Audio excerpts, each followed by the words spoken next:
예, 안녕하십니까. 오늘 김웅재 형제님께서 담화하신 내용과 비슷한 내용으로 휴먼 라이브러리를 좀 해야 될 것 같습니다. 화면 공유를 하겠습니다.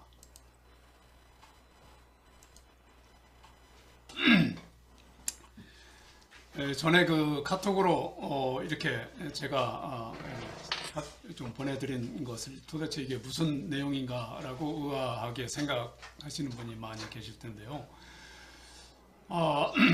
오늘은 그 아주 편안하게 전에부터 제가 우리 아둘람 우리 공동체는 생각은 다양하고 자기 믿음도 다양하지만 그래도 방향성은 같아야 되지 않느냐 이런 생각을 가지고 있어서 각자의 그 우리 신앙에 대한 가치관이 어떤 모양으로 어떤 방향으로 나올까 이게 무척 궁금했는데 오늘 그것을 좀 나누고자 생각을 했고요. 그 전에 그 생각하실 여유를 드리기 위해서 제가 그동안 발췌한 내용을 좀 정리를 해봤습니다. 이 생각이라고 하면서 이게 이제 저희 이 기업 쪽이라고 할까요? 저희 이 과학적으로 이 글을 좀 제가 좀 몇 분들의 글을 좀 써놨는데요. 이게 그 당시에는 아주 그 일반적으로 통용하고 뭐 그렇겠지 그럴 수밖에 없겠지라고 다 생각을 한 거지만은 지금 뒤돌아보면은 완전히 다른 얘기고 도대체가 이런 얘기를 그 사람이 왜 했나 할 정도로 그런 생각들이 나옵니다. 그래서 이런 걸 생각하면서 저는 이제 이런 놀라운 기술 발전은 우리 인간이 했지 우리가 중세 시대도 아닌데 그 신이 했다고 얘기하기가 좀 이상하지 않은가 이런 전제하에 좀 말을 좀 풀어나가고자 합니다. 그래서 이것은 우리 이제 기술 발전에 대해서 이렇게 나온 얘기지만 우리가 인문학적으로 다시 한번 생각해 보면은 어떨까? 이 똑같은 방법으로 우리가 한번 생각을 한번 해보자 하는 그런 작상을 좀 했습니다. 그래서 이제 이 성경을 한번 찾아봤는데요. 이게 우리가 잘 알고 있는 5장은 뭐 팔복으로 아주 유명한 성경이죠. 그런데 여태까지 동일한 내용의 설교를 수없이 많이 들어왔고 이 아둘람에서 이렇게 생활을 하면서 이게 뭔가 잘못됐다라고 느낌을 받았습니다. 이 이제 마지막 48절에 이게 하늘 아버지께서 완전하신 것과 같이 너희도 뭐 완전하여라 이 퍼펙트 요 내용이 너무나 의심이 갖고 이상했습니다. 그래서 제가 이제 45절을 이렇게 보내드렸는데 여기에 이제 우리 하나님 아버지의 마음이 담겨 있습니다. 악한 사람이나 선한 사람, 의로운 사람이나 불의한 사람한테 차별하지 않는다. 똑같이 비를 내리고 똑같이 혜택이 한다. 요것을 잘 우리가 그 생각을 하게 되면 아마 이 완전하라 라고 하는 내용이 어떤 내용인가를 좀 어느 정도 감을 잡을 수 있지 않겠느냐. 그래서 저는 이제 이 똑같이 대하라는 이 수용의 개념으로 보고 좀 이렇게 쭉 연상을 해봤습니다. 그래서 우리가 똑같이 대하라고 하는 내용 중에서 자기 개인적으로 하는 게 있고 그 다음에 이제 사회적으로 예수님처럼 하신 말씀 이렇게 수용 개념이 있는데 일단 이 개인적인 완전 이 강점과 같이 약점을 수용해야 된다라고 하는 이 내용을 보면서 우리가 완전한 것은 개인적으로 어떤 건가 생각을 해봤습니다. 이 테드라고 하면 아주 유명하죠. 지식인들의 아주 최고의 세계 최고의 강의였는데 여기에 이제 출연한 이 브레네 브라운이라고 하는 이 심연구가가 자기가 강연을 해놓고 너무나 창피해서 이걸 빨리 좀 내려달라라고 간곡히 부탁을 했는데 결국에는 그게 내려지지 않았고 그 뒤에 그 강연을 듣고 아주 선풍적인 아주 그냥 인기를 얻었습니다.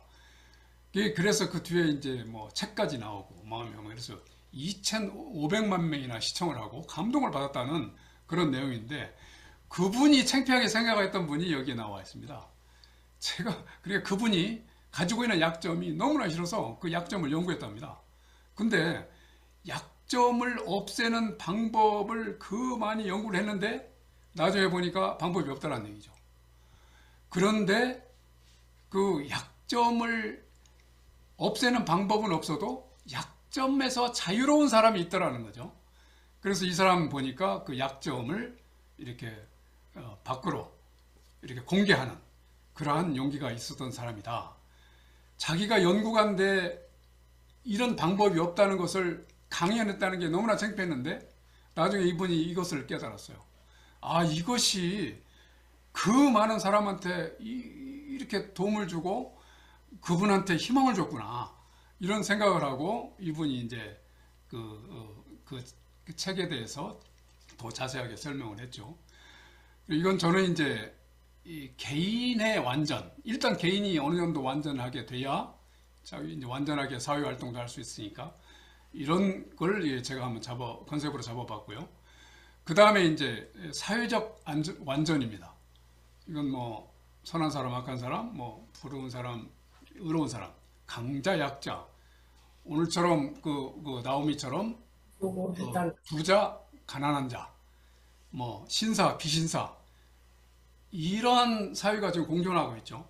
거기에서 우리가 똑같이 대해야 되는데 이걸 어떻게 해야 되느냐.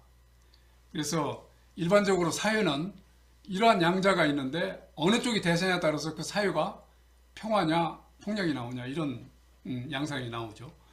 그래서 이러한 그 선한 사람, 의로운 사람, 뭐 지식인, 신사, 뭐 이런 유력한 사람들이 유력하게 될 때에 그 사회는 변화되는데, 이 마태복음 8장의 초기에 팔복이라고 하는 게 결국에는 이렇게 사회적으로 완전하게 하려고 시도하는 사람이 당하는 복이었습니다. 어떻게 보면 당하는 고통이죠.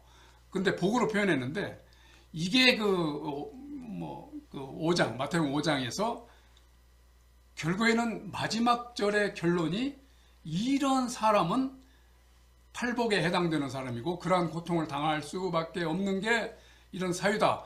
이것을 예수님께서 강조하지 않으셨나 이렇게 생각을 해봤습니다. 그래서 이런 내용들이 우리의 가치관으로 나왔으면 좋겠다. 혹시 우리 아둘람 공동체가 이러한 가치관이 아니겠는가 해서 좀 이렇게 가치관을 나누기를 했습니다. 자기의 개인적인 약점이 어떤 건가, 이걸 뭐 약점, 안 좋은 점 이런 것들을 이렇게 자기가 수용하고 이렇게 공개할 수 있는지, 그 다음에 이 주어진 불완전한 세상에서 완전한 일을 추구할 수 있는 일, 자기의 가치관이 앞으로 어떻게 내가 살아야 될까, 이런 내용으로 했고요. 여기에 대해서 그 예를 한 몇 가지 지금 들어봤습니다. 그래서 제가 이제 보낸 게 이제 그 불경 그 3대 설화 중 하나인 자포장경에 나오는 무죄칠시 그 내용인데요. 물론 성경에도 뭐 사랑에 대해서 나오면서 이런 내용이 좀 있고 우리가 어떻게 살아야 될까, 팔복에도 이미 내용이 나와 있는데 이게 좀 구체적으로 나와 있어서 제가 이 내용을 좀 적어봤습니다. 뭐 얼굴로도 대하고 말로 대하고 마음으로, 눈빛으로, 그다음에 몸으로, 그 다음에 이렇게 상대가 원하는 대로 해주는 그러한 내용들이 아주 구체적으로 나와 있어서 제가 이 내용을 했는데, 저도 이제 불경에 대해서는 여태까지 좀 생소했거든요. 그래서 이 내용을 좀 보면서 다시 자포장경을 사서 지금 읽고 있는데, 제가 이거 읽고 있으니까 우리 손주가 그래요. 할아버지 기독교인인데 어떻게 불교 서적을 읽어요? 그래서 지금까지 통념이 이렇구나. 네, 그 어린 아이가 생각하는 통념도 우리 어른들도 가질 수 있겠구나 생각하고 제가 얘기를 해줄까 말까 하다가 그냥 한마디 해줬습니다. 그래, 누구야? 이 신은 불교에서 얘기하는 신과 우리 기독교에서 얘기하는 신이 같을 수도 있단다. 내가 그렇게 설명을 좀 해줬는데, 여기에서 이제 그 석가모니라고 우리가 보통 얘기하는데 이 내용은 다 잘 알고 계시겠지만 한번 제가 정리를 한번 해봤습니다. 석가모니, 그러니까 그 원래 샤카족의 성자라고 하는, 이거 산크리스트어로 샤카문인데 이것을 석가모니, 우리나라 음역으로 그렇게 나왔다는 거고요. 자기가 깨달음을 통해 가지고 성자가 됐을 때 깨달음을 얻었다 해가지고 이 사람을 전부 다 부처라고 합니다. 그래서 이 석가모니도 부처 중에 한 명인데 워낙 유명하고 그 당시 그 깨달음이 아주 상당히 컸기 때문에 불교의 창시자가 되었죠. 이분이 이제 그 29세 때 출가해서 35세 때 깨달음을 얻고 이것을 설파하고 다니면서 80세까지 살았다. 그 내용. 그리고 이제 그 불경이 우리 성경도 마찬가지겠지만 깨달은 분들은 공통적으로 그런 게 있나 봐요. 자기 언어로 표현할 수 없는 그게 있다 이거죠. 그래서 이것을 설명하기 위해서 비유로, 우리 성경도 그런 비유 없이는 말하지 않은 몸이 없다라고 이렇게 표현하는데 역시 불경도 마찬가지예요. 그래서 바다해라고 하는 비유의 바다라고 할 정도로 이 언어를 뛰어넘는 것은 비유로밖에 설명할 수 없다, 이런 내용이 나와서 제가 잠깐 정리를 해봤습니다. 그 다음에 이제 불교, 저는 이제 우리 기독교계 이 테레사 수녀님을 굉장히 참 저의 앞으로 모토로 이렇게 생각하고 있는데요. 이분의 삶이 굉장히 일반 기독교인하고 상당히 다르기 때문에 제가 좀 소개를 할까 합니다. 그 중에서 가장 유명한 일이 있습니다. 여기에 CBS 아나운서가 인터뷰를 할 때에 기도는 어떻게 하십니까? 라고 했는데 이분 대답이 굉장히 특이했습니다. 말하지 않고 듣습니다. 그러니까 아나운서가 너무나 당황해가지고, 아니 그러면 하나님은 뭐라고 말씀하시는데요? 그러니까 그분도 듣고 계시죠. 이 내용에서 더 이렇게 막 뭐라고 하려고 하니까 그거 이해 못한다면 나하고 더 이상 대화가 안 되겠다, 그렇게 말씀하시고, 일종의 어느 정도 이렇게 뭐라 그럴까요? 깨달음 위에 오른 분들은 공통적인 게 좀 있어요. 하나님과의 소통이라고 할까요? 좀 그런 어떤 걸 원하시는지 서로 듣는다는 거죠. 그래서 이 내용을 좀 우리 과학적으로 좀 이렇게 설명한 아주 유명한 분들이 있어서 제가 좀 소개를 해봤습니다. 이 침묵이라고, 우리 지성수 행자님도 퀘이커 교도에 대해서 상당히 관심이 많으시고 그쪽에 이렇게 마음이 가시는 걸로 알고 있는데, 이 침묵의 힘이라는 거 과학자들이 한 게 참 재미있습니다. 한 분은 쥐를 가지고 거기에 뇌에서 어떤 소리를 들었을 때에 가장 뇌가 활발하게 움직이고 세포가 자라느냐, 이 내용을 연구했는데 재밌습니다. 이게 쥐가 자기 새끼의 소리에 가장 민감하게 반응하면서 이게 그럴 것이다 그랬는데 아닙니다. 아무 소리가 나지 않을 때 이랬답니다. 그리고 마찬가지 사람에 대해서 또 연구한 분이 있는데, 이분도 여러 가지 음악을 이렇게 들려주고 음악과 음악 사이에 이제 한 2분 정도의 소리 무음 시간이 있는데, 이게 음악에 따라서 뭔가 변화가 있을 것이다 그랬는데 사실은 별로 큰 변화가 없었고, 오히려 음악이 끊기고 잠깐 준비할 때의 2분 동안에 사람의 심장박동, 호흡수, 이게 가장 아주 차분한 상태, 가장 좋은 상태가 유지됐다고 합니다. 그래서 이 침묵이라는 게 이건 휴식 시간이고 사람이 새롭게 태어나는 이런 아주 놀라운 시간이다라고 이렇게 하는 연구자도 있습니다. 그래서 저도 우리 아둘람에서 이 공동기도나를 기도할 때에 이렇게 완전 침묵, 무음에 의해서 기도하면은 어떤 효과가 나올까, 이것은 앞으로 우리가 좀 될 문제가 아닐까 생각이 되거든요. 그리고 제가 그 지난주에 그 말리포 해수욕장을 갔는데 거기에 가시면 백리포가 있고 천리포가 있고 말리포가 있습니다. 거기에서 이제 천리포 수목원을 만든 민병갈이라고 하는 미국 그 군 출신이 있습니다. 이분이 그 인천 상륙작전 때 미 해군 정보장교로 참여해가지고 우리 한국과 인연을 맺었는데 이 그 6.25가 끝나고 군정이 됐을 때 고문으로 와서 또 한국에서 활동을 하다가 나중에 6.25가 터지니까 잠시 또 미국으로 갔다가 그 6.25가 끝나고 우리 한국에 아예 정착한 분입니다. 이제 이분이 우리나라 최고의 수목원을 어떻게 해서 만들었느냐?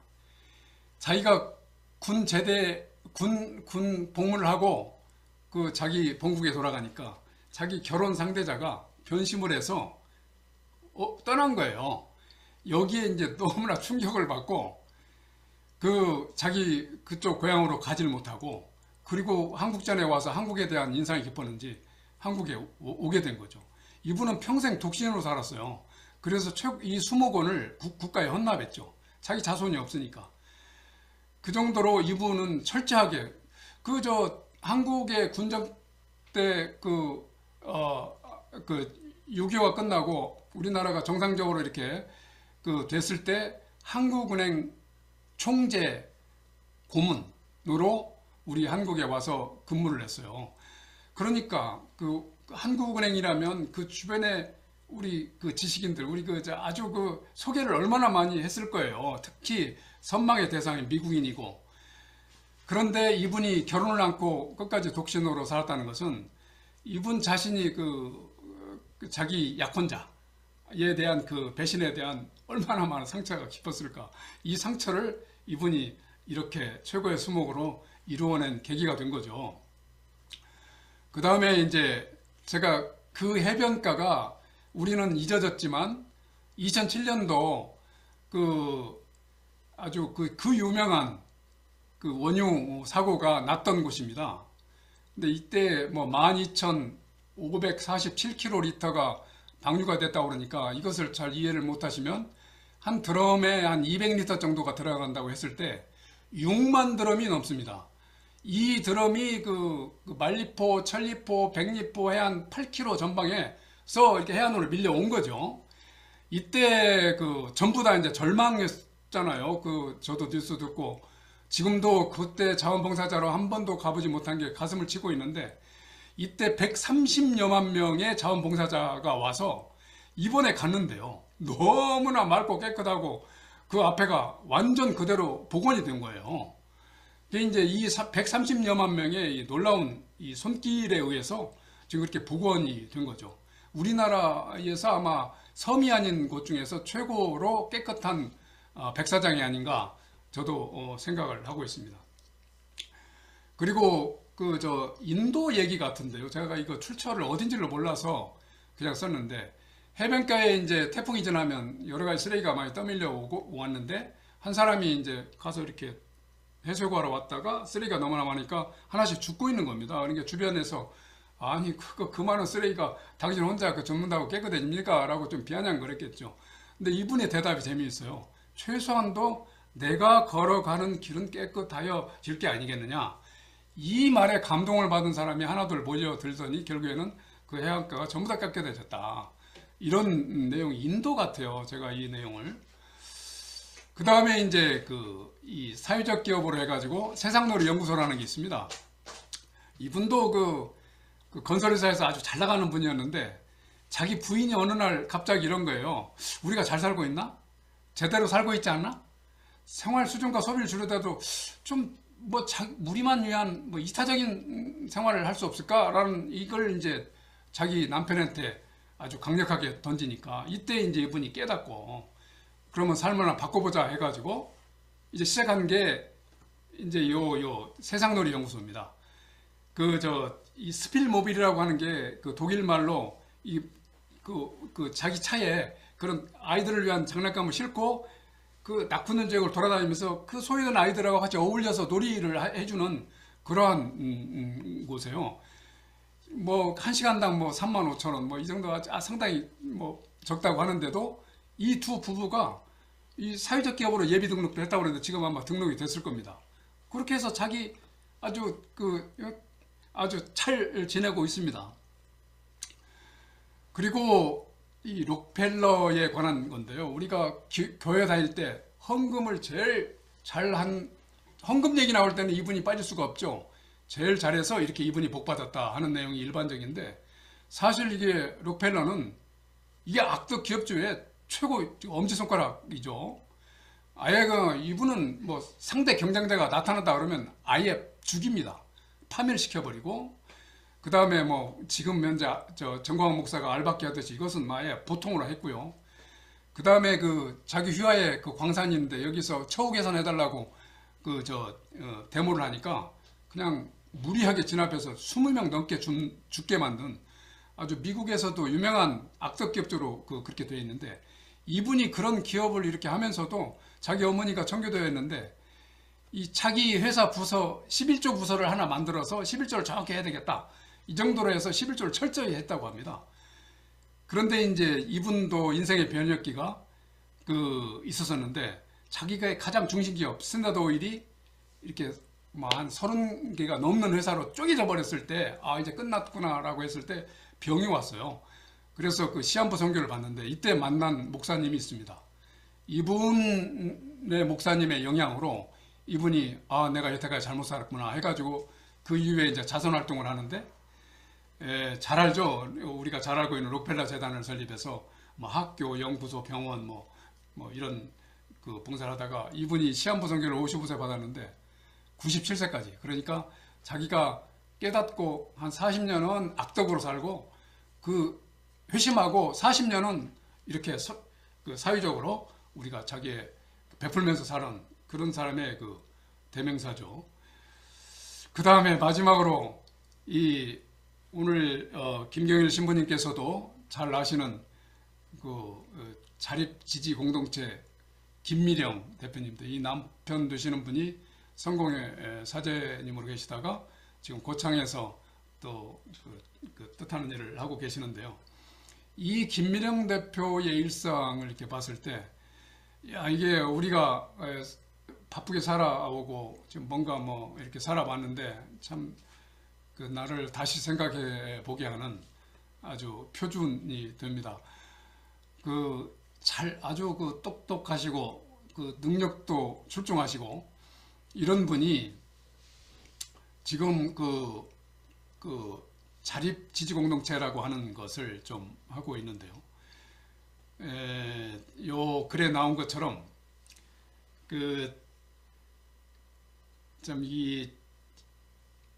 뭡니까 성매매에 속해 있는 이분들에게 특별히 이렇게 재활을 하기 위해서 했던 사업이 2003년도 완전히 이제 성매매를 금지한다 해가지고 갑자기 쏟아져 나오는 이분을 어떻게 할까 해서 여성 피해자 위기지원센터를 직원들 25명이나 해가지고 같이 이렇게 활동을 했는데, 이분이 그 일을 하면서 테러 당해가지고 죽을 뻔한 일들이 몇 번 있었어요. 그 뒤에 이것은 이게 안 되는구나 라고 해서 이분이 그만두고 이제 계속 이어서 하던 게, 이분들이 자기를 찾아오니까 이 자립지지 공동체를 지금까지 운영하시는 걸로 알고 있습니다. 그래서 이분은 좀 해원이라고 하는데, 우리가 좀 유영모 선생님이나 마하트마 간디처럼 50살이 되면 이제 결혼을 졸업하는 해원을 해서 우리가 각자 자신의 앞으로 사유적인 우리의 일을만 하고 우리 인생을 마무리하자, 아마 그런 내용으로 이렇게까지 하면서 지금 현재 아주 우리들의 귀감이 되는 그런 일들을 하고 계시는데요. 이런 내용이 이제 제가 지금 현재 이런 8분의 좀 설명을 드린 것은 제가 지금까지 이렇게 살아오면서 이렇게 해야 되겠다라고 했는데 못했던 것을 이분들이 이렇게 하셨던 것의 전형입니다. 그래서 그, 코넬대의 칼 필레머라고 하는 이 교수가 65세 이상 된 미국인들 한 1,500명에게 설문조사를 했는데 가장 후회되는 것이 어떤 내용이었느냐 이런 내용을 질문했는데 이게 참 뜬금없이 걱정하는데 너무 많은 시간을 썼다는 게 대다수였습니다. 그래서 이게 인생살이에서 가장 많은 후회를 하는 것은 자기가 걱정했던 시간들이 아니었나. 이것은 자기 자신뿐만 아니라 타인하고 관계에 있었을 때도 수용을 못하는 이 시간을 너무나 많이 허비했다라고 자책하는 시간이 아니었나 생각하고 아마 우리나라도 거의 비슷한 답변이 나오지 않을까 이렇게 생각이 됩니다. 제 발제는 이렇게 좀 하고요. 이렇게 우리 주변에 자기의 신앙, 믿음의 가치관을 가지고 그렇게 열심히 자기 약점이 있는 가운데도 이렇게 살아가고 계시는 분이 많이 있어요. 그래서 우리가 지금 현재 아둘람에서도 각자의 신앙의 상태는 이 색깔, 이 양상은 다 다르겠지만 믿음의 정도라든지 그러나 방향성은 우리가 여태까지 설명하고 있는 이런 분들과 거의 비슷하지 않겠느냐 이렇게 해서 자기 개인적인 약점이 있으면 이렇게 드러내는 시간과 그 다음에 이 불완전한 세상에서 자기가 완전한 일, 예수님께서 추구하시고자 하는 이 완전한 일에 대해서 어떠한 생각을 가지고 있는지 이렇게 얘기를 나눠보고자 합니다. 제가 시간을 너무나 오랫동안 설명을 드렸네요. 그래서 이제 저 같은 경우는 이렇게 사업을 하면서 중국에 진출하기 위해서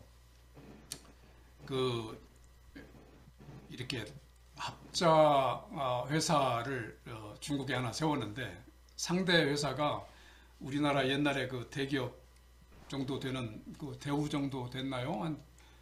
자회사가 한 30여 개가 넘었으니까 그런 대기업하고 합자 회사가 됐어요. 그래서 회장이 우리 회사를 이제 최종 사인하기 전에 회사를 방문한다고 그래서 일단 수락을 하고 회사에 오니까 상대 대기업 회장이 우리 직원 10명도 안 되는 이 회사에 100평도 안 되는 이 회사에 와서 이렇게 참관한다는 게 너무나 제가 자존심이 상해서 제가 잘 알고 있는 비슷한 회사 사장한테 좀 부탁해 가지고 내가 일일 사장이 이 회사 사장이 되도록 좀 해달라 그렇게 해가지고 회장님을 모시고 회사 가가지고 설비 소개하고 바로 식사 대접을 한 기억이 나는데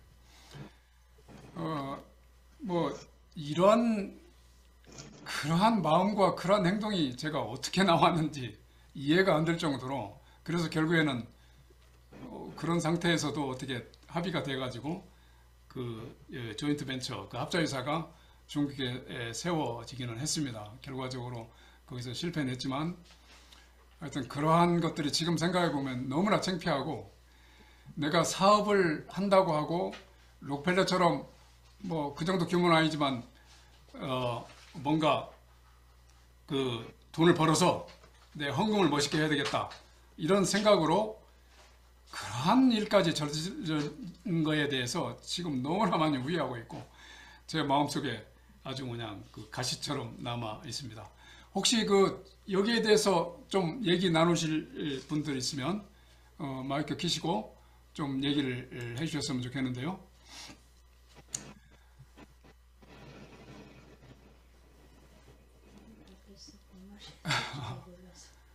우리 임원 형제님 마이크가 좀 켜져 있는데요. 예. 제가 키려고 한 건 아닌데요. 말씀 잘 들었고요. 정말 훌륭한 그런 분들 사례를 이렇게 말씀해 주셨는데, 한편으로는 그런 생각이 들어요. 우리가 어, 그런 훌륭한 사람들을 따라간다라는 거는 어떻게 보면은 좀 기존교회에서 혹은 보통 이제 회사나 이런 데서 약간 챌린지식으로 그런 얘기들을 많이 하는데 저는 한편으로는 그런 것보다는 그런 사람의 내면의 세계를 우리가 함께 들여다보고 그런 사람이 낸 그 길을 형식적으로 따라가기보다는 그런 사람은 그런 사람의 길이 있고 우린 또 우리 나름의 길이 있지 않은가 라는 생각이 들었습니다. 예, 죄송합니다. 예,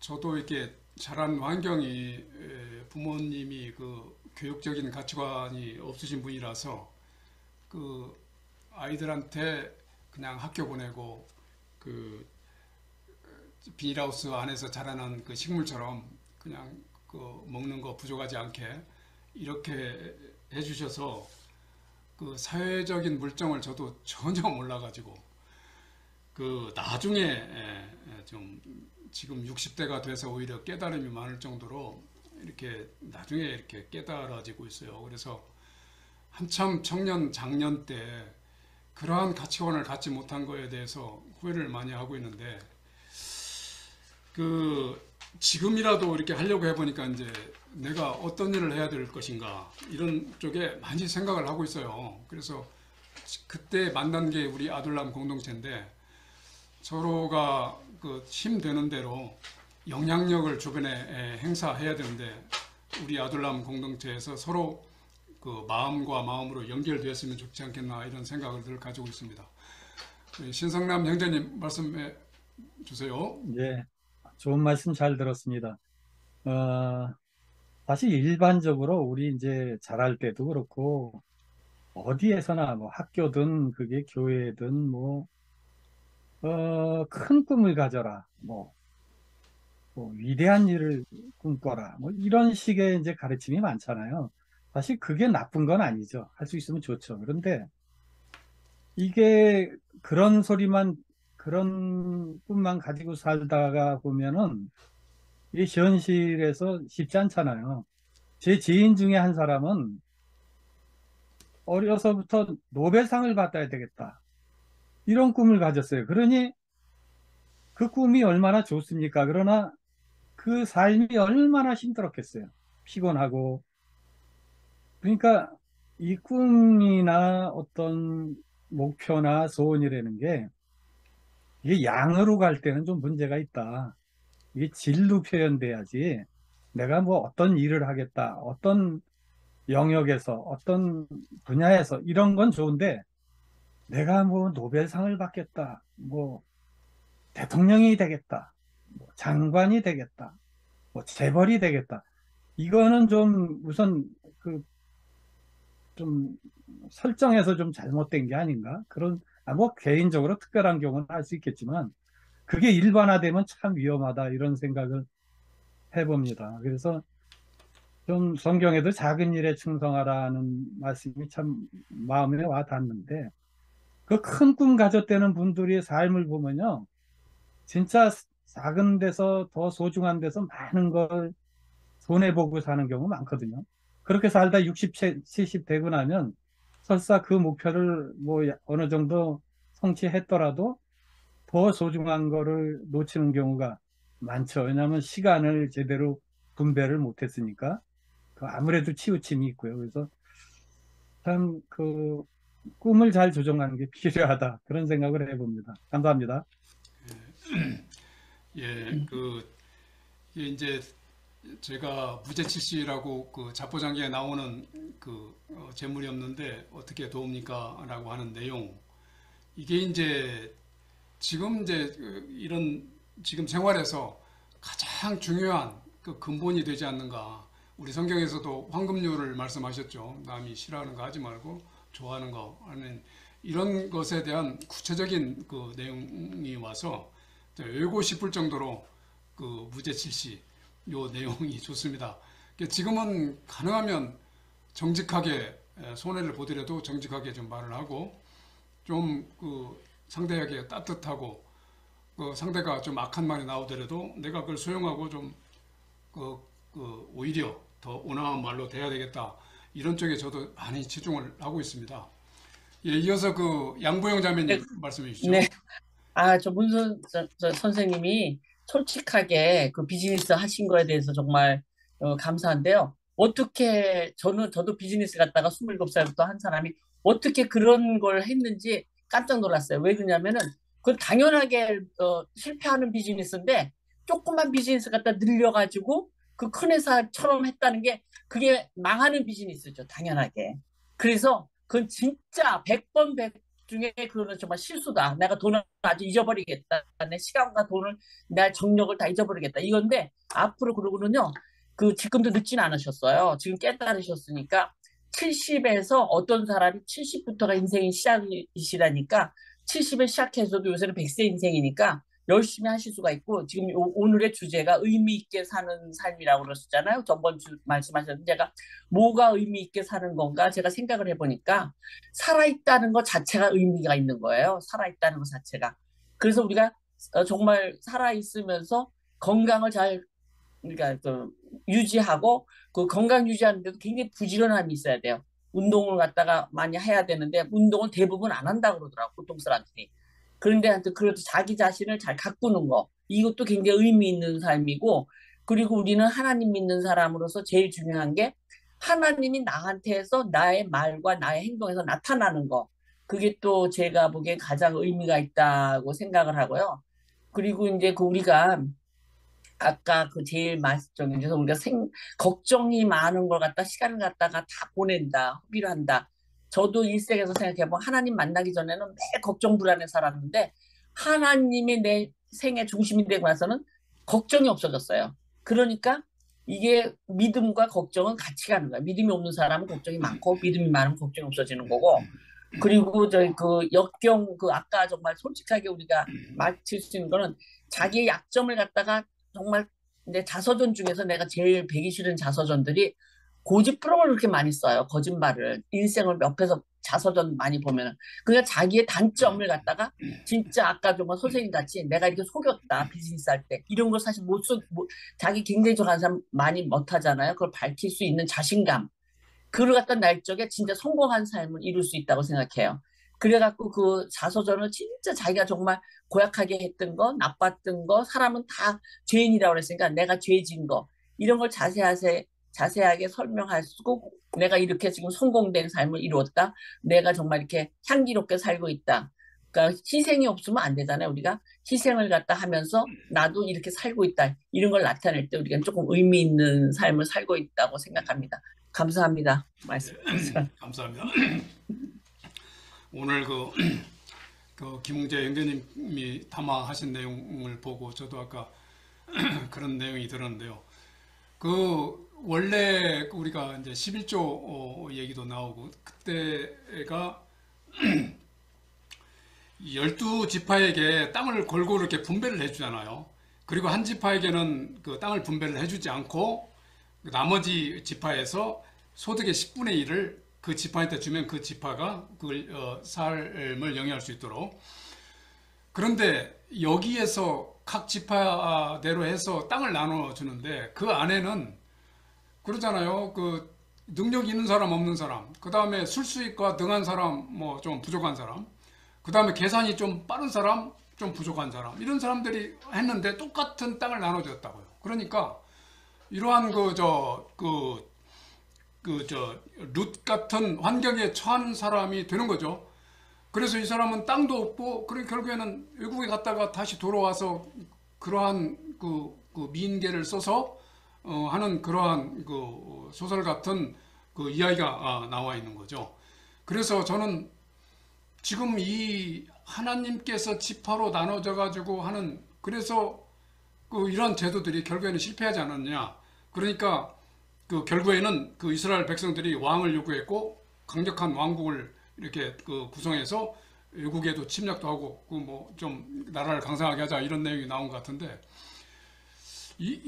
지금 이제 이 11조라고 하는 개념도 보면은 그때 땅을 나눠주고 이렇게 받는 11조였었는데 지금은 교회에서 땅을 줍니까 뭐 줍니까 그러니까 그 주지도 않고 결국에는 소득의 10분의 1을 가져오라고 하니까 결국에는 이걸로 인해서 그 교회가 망하고 지금 부패되고 이런 상황이 되고 있는데, 결국에는 이런 제도가 공존하면서 우리가 그 사회에 살고 있어요. 그러면 이때 우리가 그 하나님께서 완전하신 것처럼 너희들도 완전하라 했을 때 그 완전하게 하면서 우리가 살아가는 이러한 가치관, 내가 내 주변하고 어떻게 좋은 관계를 맺으면서 저것을 수용하면서 내가 이렇게 살아갈까, 이런 이제 의문이 막 생긴단 말이죠.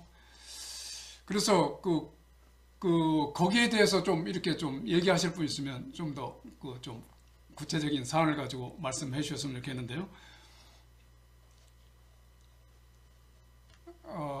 우리 박선배 행정님은 사업하시면서 뭐 그런 문제점이 없습니까? 저는 주제를 들으면서 다른 생각을 했었어요. 소리가 좀 크게 해주세요. 예, 예, 예. 이게 그 카톡에 올라온 걸 보고 저는 이런 생각을 했었거든요. 그러니까 그 전 세계 컴퓨터 시장의 규모는 아마 5대 정도 될 것이다. 이게 이제 이사회 의장이 IBM 이렇게 했잖아요. 근데 제가 이제 책을 읽으면서부터 느끼는 것이 이 당시에는 그럴 수밖에 없었다. 이렇게 얘기할 수밖에 없었다 생각이 들더라고요. 왜냐하면 그 당시는 컴퓨터가 되게 컸잖아요. 이 작은 우리처럼 생각하는 것이 아니고, 그러니까 5대 정도일 것이다 라고 이렇게 얘기하는 것도 과언은 아닌 것 같아요. 그 당시에는. 예. 근데 이제 마이크로소프트는 또 우리가 PC 운영체하는 마이크로소프트 빌 게이츠하고 앨런이 이제 세우면서 뭐라고 그랬냐면, 모든 책상과 모든 가정에 컴퓨터를, 이런 슬로건을 가지고 회사를 세웠어요. 이게 전혀 이게 다른 생각을 한 거죠, 당시에. 예. 그러니까 이제 이 당시에 빌 게이츠는 아주 작은 회사였었죠. 그 당시 도스라고 우리가 좀 들어봐서 알고 있는데, 그것을 IBM에 납품하는 그런 좀 영세한 업체였는데, 다만 그가 좀 현명하게 처세했던 것은 뭐냐면, 이 운영 체제를 다른 회사도 모든 사람이 다 쓸 수 있도록 하겠다, 이런 마음을 가지고 계약을 해서 그걸 했다고 그래요. 그래서 지금 결과적으로는 지금 뭐 이 말 그대로 오늘날 우리 집에서 뭐 컴퓨터 없는 집이 없는 것처럼 이렇게 이루어졌는데, 저는 이제 오늘 담화도 비슷하지만 전체적으로 우리가 지금 보는 현상이 있잖아요. 우리가 지금 현재 우리 살고 있는 현상 중에서 있는 그대로 절대화 시켜서 믿으면 안 되겠다. 그런 생각을 했어요. 말 그대로 객관화를 해야 되겠다. 지금은 절대일 수 있지만 좀 변할 수 있는 부분이 있겠다. 그런 생각을 저는 이제 이 휴먼 라이브를 생각하면서 갖게 되었었고요. 그 형제님이 이제 그 아까 얘기했듯이 자기 얘기, 이제 회사 얘기를 하면서 했었는데, 저는 온라인 하면서 딱 한 가지를 이제 기준을 잡았어요. 절대 남을 속이려고 하지 않겠다. 이걸 했어요. 그래서 당시 경쟁 업체가 원산지를 속였었어요. 자기가 이제 중국에서 물건 만들어 오는데, 이거 한국이 만든 거하고 똑같아. 그래서 이것을 스티커를 이렇게 바꿔가지고 판매를 하고 막 그랬었거든요. 근데 나는 절대 안 넣는다. 나는 있는 그대로 하고, 이제 어떤 면에서는 기독교적인 생각, 어떤 그런 이념이 저한테 도움이 많이 됐죠. 못 벌더라도 있는 그대로 하는 게 좋다. 라고 해서 지금도 별로 이렇게 이제 어떤 사업을 하더라도 그렇게 크게 욕심을 많이 안 내요. 이제 뭐 나쁜 거일 수도 있겠지만 아무튼간에 이제 저는 이제 형님이 그 얘기를 하니까 제가 그런 생각이 났었습니다. 예, 이상입니다. 예. 그 기준을 정한다는 것은 아주 중요한 것 같습니다. 우리 저 지성수 형제님 그 저기 김미령 그 대표님도 잘 아시고 거기도 한번 좀 얼마 전에 다녀오신 걸로 알고 있는데 좀 말씀 좀 해주시죠. 예, 뭐 거기 써 있는 대로 뭐 여기도 우리 박정숙 자매님 같이 가셨구나. 나보다는 우리 김경일 신부님이 더 잘 아니까 더 오랜 시간에 이 얘기 좀 해주면 좋겠어요. 응? 김경일 신부님. 응. 전에 저쪽 고창에 갔을 때 한번 만나 뵀죠. 더 오래 잘 알잖아. 그 맛이, 거기는 또, 저는 접근하기 어려운 그런 또 삶을 살고 있기 때문에, 정말, 신부 생활을 해도, 저는 또 굉장히 또 무서워요. 조심스럽고, 워낙 기가 세니까. 그냥 하여튼, 아이를 키운다는 것도 내 새끼도 키우기 힘들어서 죽겠는데, 그 아이를 키우고 또 그렇게 성매매 하는 여성들이 이제 사람으로 대접을 받지 못하니까 아예 생각을 안 하는 쪽으로 이렇게 인간이 포기한 삶을 살았기 때문에 거의 정도가 수준이에요. 그래서 인간을 이렇게 대하면 이렇게까지 되는구나 하는 거를 저도 뭐 직접 그분들을 뵙지 못했지만 이제 흘러나오는 얘기는 그렇습니다. 그래서 인간에게 어떻게 이렇게까지 할 수 있나 하는 생각이 들고, 사람의 본질이 뭐냐 하는 거를 생각하게 하는 그런 삶을 그분들이 살고 있어요. 네. 유신문도 보면 밤낮 막 업고, 안고 이러는데 이게 그 나이에는 좀 힘든 중노동인데, 또 그렇게 살고 있고, 또 그 아이들이 나갔다가 18이 되면 또 나가야 된다 그러더라고요. 하여튼 나갔어도 또 다시 돌아올 집이 있다 이런 생각을 갖게 하기 위해서 작은 오두막 같은 집들을 계속 짓고 있다 그러더라고요. 그러니까 상상할 수 없는 삶을 살고 있고, 또 아마 퇴직금도 그 후배들, 저는 정확한 건 모르지만 하여튼 제 짐작으로는 이제 지금 퇴직금 우리 성공에 들어간 퇴직금 거의 다 말라가고 있거든요.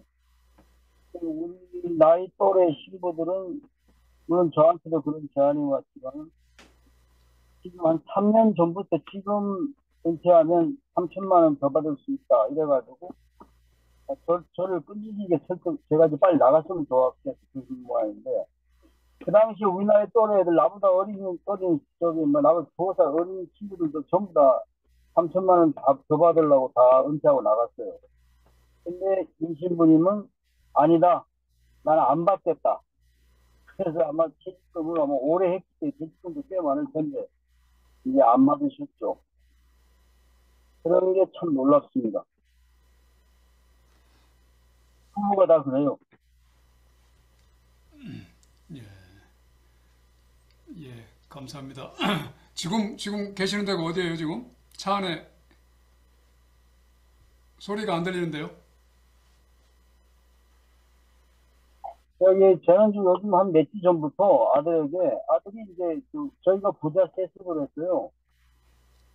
광주 성당을 이제 우리 아들한테 물려준 게 아니라 이제 주변인한테 부탁해서 광주교회 아무도 사제들이 오려고 하지 않으니까 아들을 좀 보내달라 해서 아들이 와 있는데, 이제 그동안 같이 미사를 봤는데 제가 이제 좀 아들람 좀 시켜가지고 이 미사는 아빠가 이제 참석 안 하겠다. 그래서 이제 쉬고 있어요. 그래서 그냥 이제 그 미사에 이렇게 참석하는 게 별로 저한테 먼저 의미가 없어지고 있기 때문에 다시 하는 게 낫겠다 싶어서 이 일로 왔는데, 하여튼 이 시간이 예배 시간 미사 시간이 되면 저는 나와가지고 차 끌고 나와서 이렇게 좀 조용한 데다가 다 정박해서 해놓고. 지금 전에 그 고창에 찾아뵌 지가 지금 보니까 딱 1년 정도 된 것 같네요. 1년 정도. 예, 그때 우리 박장수 자매님 전에 김미령 대표님과 만나 보셨죠? 예예. 예, 한번 말씀해 주세요. 아, 저기 1년 전에 고창에 가서도 뵀고요. 얼마 전에 이제 지 목사님이랑 그 해화동 그 쉼터에 가서도 뵙고 또 얘기를 들었습니다. 지금 조금 전에 그 글로 띄워주신 그 내용을 이제 저는 다 들은 것 같아요. 그래서 이제 고창에 가서도 굉장히 감동이 있었고요. 이렇게 사시는 분도 있구나. 근데 또 해화동 요번에 가서도 나는 뭐 하고 살았나 뭐 이런 생각도 들고 참 한평생을 그렇게 다른 사람을 위해서 그렇게 산다는 게 참 대단하다. 이렇게 감동을 많이 하여튼 받고 왔어요. 근데 이제 저는 오늘 이제 발제하시는 거 말씀을 들으면서 이제 이런 생각을 했어요. 사람들이 굉장히 다양하다는 거를 이제 나이가 들어가면서 점점 더 많이 느껴요. 얘가 젊었을 때는 내가 뭐 좋아하는 스타일, 좋아하는 것만 다른 사람도 좋아하겠지. 내가 잘하는 거는 다른 사람도 잘하겠지. 이렇게 생각하면서 살았거든요.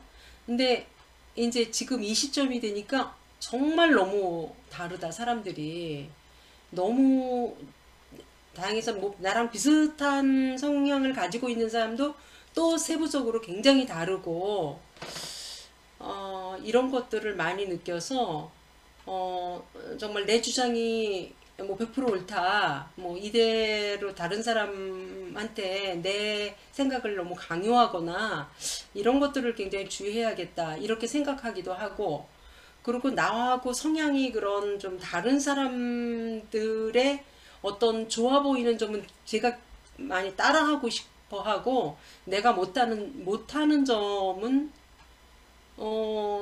나는 왜 저렇게 못할까? 그러면서 굉장히 뭐 자책감도 들고 그랬거든요. 그러니까 어떤 사람들은 되게 감정적이고 또 감성이 풍부해가지고 다른 사람들 공감도 많이 하고 이러는데 저는 그런 부분에 좀 약하거든요. 좀 그러니까 나는 왜 그렇게 못하나 그러고 이제 좀 약간 이제 좀 원칙적인 거를 좀 지키려고 하고 이래서 그렇지 않은 사람을 막 너무 부러워하고 막 이제 그거를 좀 따라하려고 그러고 그랬거든요. 근데 하나님이 그러면은 사람을 각자 다양한 모양으로 다양한 성향으로 지으셨는데 그럼 어떤 사람을 같은 모양으로 다 따라가게 하실까? 이런 생각이 좀 들었어요. 그리고 이제 최근에 이제 사무엘하를 읽으면서 다윗을 이제 또 아까 얘기하신 대로 낯설게 좀 보게 됐거든요.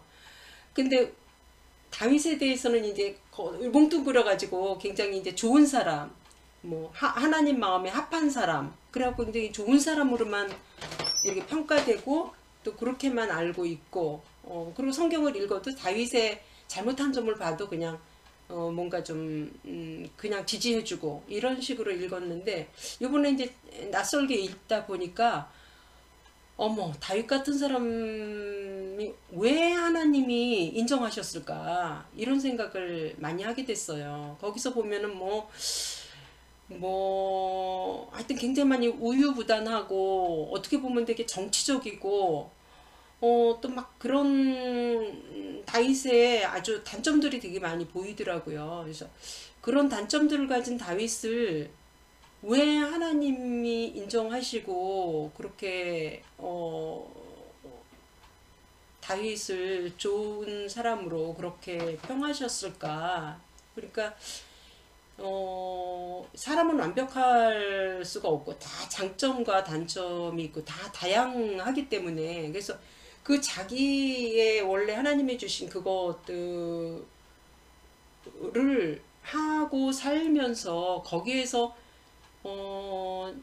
하나님의 통치를 받는 그런 내가 하는 어떤 행동들이 하나님의 통치 속에 있는 것인가, 그런 것들을 바로바로 깨닫는 것들, 이런 게 하나님의 마음에 합한 다윗이 되지 않았나, 좀 이런 생각을 하면서, 내가 너무 다른 사람의, 내가 가지고 있지 않은 다른 사람이 가지고 있는 것을 계속 부러워하고 따라하려고 하기보다는 나의 그런 주신 성향들을 잘 살리면서, 물론 이제 내가 부족한 부분이, 단점들이 다른 사람들하고의 관계에 걸쳐 있는 것이라면 내가 다른 사람을 생각하고 배려하면서 그런 것들을 고쳐야 되겠지만, 그렇지 않은 관계에 있지 않은 그 내 성격을 너무 고치려고 하면은 그건 아니다 싶은 생각이, 이번에 사무엘하를 읽으면서 제가 좀 그런 생각이 좀 들어서, 그냥 나한테 주시는 그런 성향들, 그런 것들을 좀 잘 다듬어가고, 장점은 좀 잘 살리고, 그러면서 진짜 하나님과의 어떤 관계 맺는 그런 것들을 하면서 사는 게 더 중요하다라는 생각들을 했습니다. 이상입니다. 예. 예, 저도 이 디스크 수술을 하기 전에는 이제 사회적 기업이라도 하나 만들어야 뭔가 내 살아 생존에 업적이 되지 않겠는가 해서 계획을 좀 세웠었는데, 아프고 나니까 아이고 이제 그것도 못하겠고 이제 내 주변 분들이나 편안하게 하면서 좀 이렇게 신경을 쓰면서 살아야 되겠다, 이런 생각을 좀 하고 있어요. 예. 저희 어머니 같은 경우에는 이제 초등학교도 안 나오셨기 때문에, 그러니까 이제 이러한 잘 이제 모르시니까, 어디 이제 동네 행사만 되면은 가서 주인보다 더 열심히 일하세요.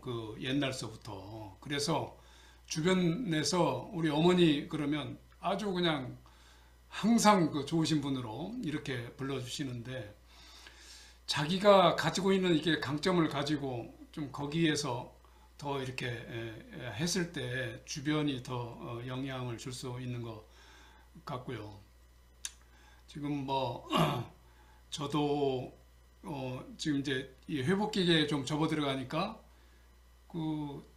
자동화 설비를 하는 사람이 자동화 설비에 여러 가지 기구를 이렇게 올려놓을 수 있는 선반을 하나 제작하면 어떻게나 해서 저를 소개해가지고 제가 그걸 한번 만들어 봤거든요. 그런데 거기에도 이제 제가 전에 만들었으면 이익을 최대한으로 내게 할 텐데 기준을 정했어요. 만약에 잘하는 사람이 하루 일을 한다 그러면 하루 인건비만 치자. 내가 만약에 3일 걸렸어도 그건 하루 일당이다. 그리고 자재에 대해서는 내가 정직하게 그대로 공개를 하자.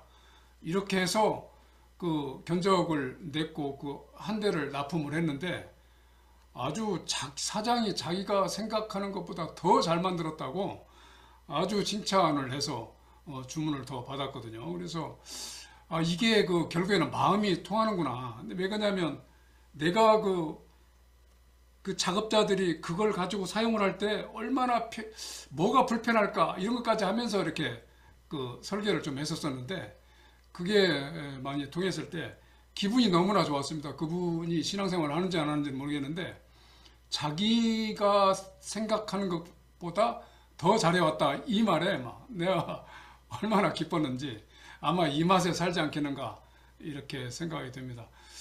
혹시 곽영관 형제님 좀 말씀하실 수 있나요? 아까 글을 좀 쓰셨는데. 예. 안녕하세요. 오늘 김경일 신부님 뵈니까 너무 반갑네요. 글쎄 특별히 할 이야기는 없고요. 혹시 오늘 올린 글을 제가 글로 좀 받아봤으면 좋겠습니다. 올려줄 수 있으면 좀 올려주시고요. 예. 저는 지금까지 그렇게 잘나게 살지는 못해서, 예, 앞으로는 내 개인이 건강한 삶을 살다가 가는 것이 하나의 목표입니다.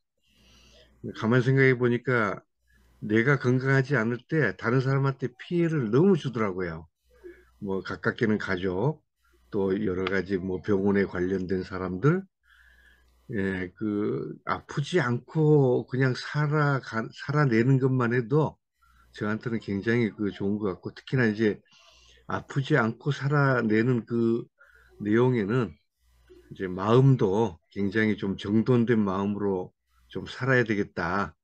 예, 그런 그러니까 아까 말씀하신 뭐 걱정거리 뭐 이런 걸 너무 그냥 빠져가지고 속상한 마음으로 살면은 건강상에도 문제가 있을 것 같습니다. 그래서 아주 이 건강한 그 삶을 살아가는 것이 저한테는 이제 목표가 되었습니다. 예, 감사합니다. 예, 예.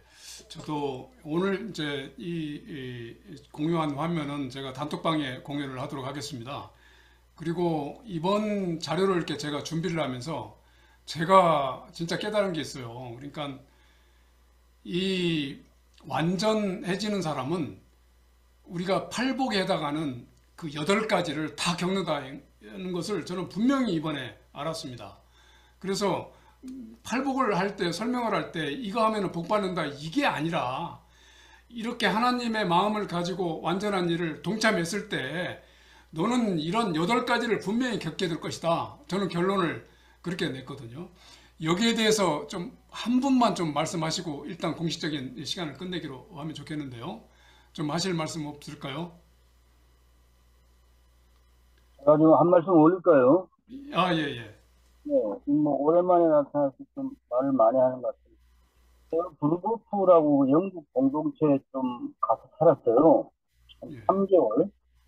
뭐 하여튼 이제 나가라서 쫓겨났는데, 그때 제가 느낀 게 거기는 그 팔복을 실천하려고 굉장히 노력하더라고요. 그래서 이렇게 또 뭐 말씀을 나누는 것뿐만 아니라 실제로 그렇게 살아야 된다고 믿고 있더라고요. 굉장히 놀랐고, 오늘 말씀에 이게 팔복이라는 게 예수님처럼 살면 이런 일을 당한다는 뜻에서 팔복이라는 게 아주 저희도 굉장히 그 가슴에 깊이 들어옵니다. 그래서 사실 예수처럼 살라고 하면 또 엄청난 핍박이 또 와요. 사회가 전체가. 제가 속한 중도 마찬가지고 좀 바르게 살라고 마음먹는 순간부터 뭐 엄청난 핍박이 오는데 주로 제거 대상이 돼요. 제가 보니까. 그래서 역시 예수님은 여전히 핍박받고 계시다는 생각이 듭니다. 네, 감사합니다. 예, 예. 아니, 김신부님 왜 쫓겨났어요? 쫓겨난 얘기 좀 해봐요. 네? 왜 쫓겨났냐고. 그러셨고요. 어. 싸움 너무 하니까 저희들은 그 기초 공동체, 그 기초 유니트가 이 공동체로 좀 어려우니까 나가서 둘이서 화합을 한 뒤에 들어와라. 이렇게 된 거예요. 제가 좀 굉장히 좀 마초적 기질이 강하다 이렇게 판단이 돼가지고 밤낮 저기 보스가 되지 말고 헤드가 되라 이런 충고를 이제 포스트한테 자주 듣고 보니까 밤늦게 싸우는 부부가 우리 둘밖에 없어요. 자기 주장이 강하니까 그 낮에 작업하고 있으면 브레이크타임에 부도프 그 할머니 막 달려와요. 그 덩치 큰 할머니 그래가지고 막 오거스 이래 있어야 되느냐는 식으로. 근데 거기 또 뭐 제가 영어가 또 안 되니까 뭐 이렇게 설명하기가 어렵잖아요. 그러니까 그냥 밤낮 그냥 몰매를 맞는 거예요. 그래가지고 결국 이제 뭐 결정적인 거는 이제 아들이 뭐 월드컵이 2002년도이기 때문에 월드컵을 한국에서 꼭 가야겠다 이래서 이제 이래저래 예. 했죠. 나가라는 말을 들었어요. 거기 룰이 있을 테니까요. 예. 이제 저는 이제 좀 얘기를 할 수 있게 됐어요. 왜냐면 와이프가 이제 나갔거든요. 지금 먼저. 그래가지고 언론의 자유가 좀 생겼습니다. 집안 얘기를 좀 하려고 그러는데 와이프가 있어서 못했는데 와이프가 지금 이웃집에 초대를 받아서 갔어. 그래가지고 이제 행여 언제 가나 기다리고 있었는데 제 심각한 고민이 있어요. 뭐냐면 제가 왜 이번에 어저께 부산 갔다가 급히 갔다 왔냐면요. 이제 호주 가기 전에 만나야 될 사람이 있어서 갔는데 제 고민이 뭐냐면 우리 아들에 대한 고민입니다. 아들이 이제 46이에요. 근데 지금 한참 잘 나갈 때죠. 근데 호주에서 이 티칭을 할 때는 뭐 호주는 뭐 아카데믹 뭐 필드라는 게 뭐 뻔한 거니까 뭐 티칭만 열심히 하니까 땅은 없었는데 이제 한 8년, 7년 됐어요. 한국에 동국대학으로 온 지. 한국에 와서는 급격하게 보수화된 거예요. 그러니까 이게 교수라는 게 또 뭐 교수하고 뭐 변호사하고 뭐 하니까 뭐 여기저기 불려다니는 데도 있고 그러니까 손 뭐 재계 관계 이런 사람들과 이제 관계를 이제 많이 맺게 되고 하면서 오로지 지금은 돈과 파워 그거 외에는 아무 관심이 없어요. 오로지 거기에만 집중하는 거예요. 아, 그래서 이게 도대체 왜 이런가라고 하는 이제 퀘션이 늘 이제 있는 거죠. 그런 중에 이제 우리 제가 생활교회라고 하는 신앙 공동체를 할 때 그 멤버였던 사람이 이제 부산의 부경대학 교수가 있어요. 이제 우리 이제 큰애가 아주 어렸을 때부터 같이 본 거죠. 예, 그 사람은 이제 처음에 공부 시작하고 할 때. 그래서 그분은 이제 내년에 이제 은퇴한 거야. 그래서 이제 그분을 좀 만나서 당신은 이제 교수하다가 지금 은퇴하는 거니까 그래서 사실은 상담을 하러 갔어요. 응? 그래서 내가 이제 우리 아들이 지금 이러이러하다. 이런데 당신은 뭐 어렸을 때부터 얘를 뭐 고등학교 때부터 봐왔고 그리고 당신도 아카데믹 필드에 있는 사람이고 그러니까 어떠냐. 그 사람도 상당히 개혁적인 마인드를 가진 사람이고 그러면 이런 얘기 저런 얘기 많이 했는데 결국은 뭐냐면 세상을 좀 넓게 보면 됩니다. 그것밖에 없어요, 답이. 응? 세상을 좀 넓게 봐야 되는데, 너무 좁게 본다. 뭐 아주 상식적인 얘기죠. 이제 그런 얘기만 하고 왔습니다. 그래서 결국은 우리가 이제 이 팔복 이 얘기도 그렇고, 뭐 예수님 가르치는 모든 것도 그렇고 성서의 모든 게 세상을 넓게 보라는 거죠. 넓게 보라는 거죠. 좁게 보지 말고, 저는 그렇게 판단을 뭐 그런 생각을 가지고 있습니다. 그리고 그런데 여기서 절대적으로 중요한 게 있습니다.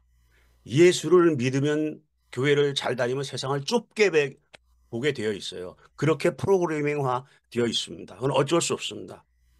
기성교회 안에서 있고 그 가르친 대로 받는 한은 세상을 좁게 볼 수밖에 없어요. 오늘 얘기한 가운데 이제 두 가지만 말씀드릴게요. 아까 우리 박성서 자매님이 다윗이 훌륭한데 아닙니다. 성서는 다윗 같은 인간이 되지 말아라고 하는 거예요. 이런 인간이 되지 말라고 하는 거예요. 근데 그것이 교회 안에서는 다윗같이 되라고 표현하고 있어요. 그리고 팔복 얘기도 그게 뭐냐면 프로크레임 선포입니다. 가난한 자들이여 너희가 진정 너희들이야말로 복을 받아야 된다. 라고 하는 선포예요. 그렇게 될 수 있다 되라는 얘기가 아니에요. 그러니까 이 기성교회라고 하는 것은 뭐 불교도 마찬가지고 다 마찬가지입니다. 모든 기성제도에 편입이 되게끔 가르치고 있는 겁니다. 그렇게 커리큘럼이 되어 있는 겁니다. 그러니까 솔직히 저는 아주 좀 극단적인 얘기지만 기성교회에는 구원이 없다. 여기 말하면 뭐 이제 영원 구원 그런 얘기가 아니고 그냥 우리 소셜리 얘기하는 그렇게 생각합니다. 어쩔 수가 없어요. 제가 목사라도 기성교회라는 체제를 유지해야 되거든요. 체제 유지가 제일 중요한 거 아닙니까? 김수환 추기경이 한번 관훈 클럽에서 이야기를 하는데 김수환 추기경이 얼마나 훌륭한 분입니까? 쭉 이제 얘기를 하다가 마지막으로 사회자가 마지막 퀘션을 던지는데 이렇게 던졌어요. 뭐라 하냐면 추기경님 어떤 때 보면 좀 진보적이신 것 같고 어떤 때 보면 아주 보수적이신 것 같은데 어떤 게 진짜입니까? 그러니까 김수환 추기경이 뭐라 그런 줄 아세요? 나의 책임은 한국의 가톨릭 교회를 유지, 관리, 운영하는 겁니다. 라고 얘기했어요. 그분이 그게 사명이에요. 그건 둘째 문제예요. 가톨릭 교회 유지, 보수, 관리, 운영입니다. 그러니까 기존 체제 안에서는 그건 어쩔 수 없어요. 그러니까 기존 체제 안에 있는 목사들의 가르침은 그건 뻔한 겁니다. 이 세상에 잘 적응이 돼서 해피하게 살아가고 그리고 교회도 별 문제 없이 잘 나오고 그래서 교회도 잘 되고 이런 겁니다. 그러니까 우리가 그 안에서 받은 교육과 그것은 성서 오리지널리 성서적일 수가 없습니다. 그 현실입니다. 예. 예, 일단 공식적인 그 시간은 여기서 마치기로 하고요. 자유스럽게 토론을 하도록 하죠. 예, 오늘 그 뭐 자본주의에서는 자본주의에 맞게 살 수가 없죠. 그렇죠. 그러니까 예. 그 성경에서 얘기한 그것은 완전 그거서부터 자유인데 당연히 충돌이 있을 수밖에 없는 거고 우리 아둘람 공동체만큼은 그것을 확실하게 좀 깨닫고 그 방향이 일정하게 해서 서로의 그 힘이 되는 그런 공동체가 됐으면 좋겠습니다. 그리고 저기 고창은 또 언제 한번 가봐야 되는 거 아닙니까? 예, 또 가야죠. 제가 21일 날 우리 윤정현 신부하고 평창에 가요. 이거는 이제 저 여담으로 말씀드리는 건데 이런 일이 있어요. 우리가 다 다석 유용모 선생의 제자인데 예, 제가 한국에 와서 이제 아주 마음 먹고 하는 일이 뭐냐면 이 다석 유용모 선생을 전부 다 아카데믹한 사람들만 알고 있거든요. 이 대중들이 모르기 때문에 이거 어떻게 대중화 시켜야 되지 않겠느냐. 그래서 이제 그 다섯 그 전공자들을 다 모아서 매월 한 달에 한 번씩 줌으로 이제 다섯 대중화를 어떻게 할 것이냐는 걸 토의했어요. 그러다가 이제 하나 이제 1년 만에 결실 겨우 맺은 게 뭐냐면 강원도 평창이 그, 그 이효석 소설가 있잖아요. 그분의 그 생가예요. 그래서 거기 가면 그 뻑적지근하게 이효석 뭐 문화관도 만들고 그렇게 돼 있어요. 근데 요즘 봉평이죠, 봉평. 예, 예, 그렇죠. 예, 봉평. 창평의 봉평. 예, 예. 평창 맞죠, 거기가? 예, 평창군 봉평면. 예. 예, 봉평 하나 요즘 있거든요. 우리나라에는 어떤 게 있냐면 지자체에서 경쟁적으로 자기네 지역 출신 인물을 그냥 이렇게 막 크로즈업 하는 게 아주 그냥 경쟁이거든요. 근데 이제 다석 선생이 묘가 거기 있는 거예요, 평창에. 아, 그렇구나. 그래가지고 이제 거기를 이제 펌프질을 한 거죠. 여기 이렇게 유명하고 훌륭한 분이 여기 묻혀 있다. 태어난 건 아니죠, 묻혔지만. 그러니까 이걸 좀 상품화해야 되지 않겠느냐. 막 펌프질을 해서 거기서 이제 평창에 이제 촌 사람들 모아놓고 다석이 누군가 하는 심포지움을 여는 거예요. 이제 윤 신부 데리고 이제 이정배 신부 이정배 아니야 이경배 교수 데리고 가고 그래서 21일 날 그 평창에 갑니다. 혹시 가실 분 있으면 같이 갑시다.